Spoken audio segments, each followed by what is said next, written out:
রাজধানীর মিরপুরে আওয়ামী লীগের ৫ নেতার নামে দেওয়া শিল্প প্লটের বরাদ্দ বাতিলের উদ্যোগ নিয়েছে সরকার। এই ৫ নেতা হলেন মোফাজ্জল হোসেন চৌধুরী মায়া, আমির হোসেন আমু, আবুল হাসনাত আবদুল্লাহ, আ.ফ.ম. বাহাউদ্দিন নাসিম ও সুকুমার রঞ্জন ঘোষ।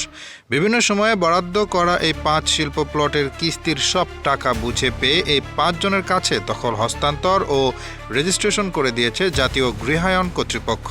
তবে গত ৫ আগস্ট আওয়ামী লীগ সরকারের পতনের পর তাদের শিল্প প্লটগুলো বাতিলের উদ্যোগ নিয়েছে গৃহায়ন ও গণপূর্ত মন্ত্রণালয়। জানা গেছে, আওয়ামী লীগের এই ৫ নেতার নামে থাকা প্লটের ফাইলগুলো পর্যালোচনা করে বিস্তারিত তথ্য তুলে ধরে ইতিমধ্যে প্রশাসনিক মন্ত্রণালয়ে পাঠিয়েছে জাতীয় গৃহায়ন কর্তৃপক্ষ।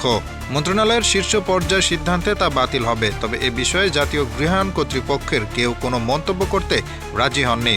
নথি পর্যালোচনা করে দেখা যায়, সাবেক মন্ত্রী ও আওয়ামী লীগের সভাপতি মণ্ডলীর সদস্য মোফাজ্জল হোসেন চৌধুরী মায়া মিরপুরে C1/A5 শিল্প প্লটটি বরাদ্দ পান। সেখানে জমির পরিমাণ 11.66 কোঠা। একই এলাকায় একই আয়তনের একটি শিল্প প্লট বরাদ্দ পেয়েছেন আওয়ামী লীগের যুগ্ম সাধারণ সম্পাদক আ.ফ.ম. বাহাউদ্দিন নাসিম। তার প্লটটিও সরকারের নির্ধারিত কিস্তির টাকা পরিশোধের পর রেজিস্ট্রেশন করে দেওয়া হয়েছে। সাবেক মন্ত্রী ও আওয়ামী লীগের উপদেষ্টা মণ্ডলীর সদস্য আমির হোসেন আমুকে মিরপুরের 11 নম্বর সেকশনের এ ব্লকের 25 নম্বর রোডের I-1 নম্বর শিল্প প্লটটি বরাদ্দ দেয় জাকরিগ। পরে তা পরিবর্তন করে রূপনগর BCS ইকোনমিক একাডেমির পশ্চিম পাশে P1/A6 নম্বর শিল্প প্লটটি বরাদ্দ দেওয়া হয়। বিভিন্ন দাপ্তরিক প্রক্রিয়া শেষে 2020 সালে বাস্তব দখল হস্তান্তর এবং রেজিস্ট্রিকৃত ইজারা দলিল সম্পাদন করে দেওয়া হয়। আওয়ামী লীগের আরেক প্রভাবশালী নেতা ও সাবেক প্রধানমন্ত্রী শেখ হাসিনার ফুফাতো ভাই আবুল হাসনাত আবদুল্লাহকে মিরপুরের 11 নম্বর সেকশনের এ ব্লকের এভিনিউ 3 এর 3/1 নম্বর রোডের শিল্প প্লট নম্বর C1/A4 বরাদ্দ দেওয়া হয়। ওই প্লটে জমির পরিমাণ 755.77 বর্গ গজ।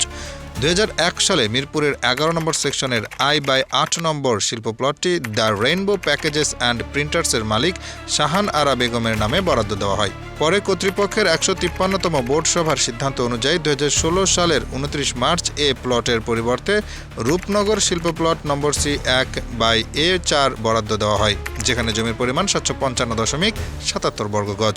2019 সালের 19 নভেম্বর দায়মুক্তি ছাড়পত্র দিয়ে তার রেজিস্ট্রিকৃত ইজারা দলিল সম্পাদন করে দেয় জাতীয় গৃহায়ন কর্তৃপক্ষ। নথি থেকে আরও জানা যায়, 10ম সংসদের মুন্সিগঞ্জ 1 আসনের আওয়ামী লীগের সংসদ সদস্য সুকুমার রঞ্জন ঘোষকে 2012 সালের 24 এপ্রিল মিরপুরের রূপনগরে 722.22 বর্গ গজের শিল্প প্লট নম্বর C1/A3 বরাদ্দ দেওয়া হয়। পরে আম মুক্তার নামা নিয়ে SHS সোয়েটার লিমিটেডের ব্যবস্থাপনা পরিচালক মোহাম্মদ রফিকুল ইসলাম ওই প্লটের মূল্য কিস্তিতে পরিশোধের আবেদন করেন। প্লটটি বর্তমানে তাদের দখলে রয়েছে।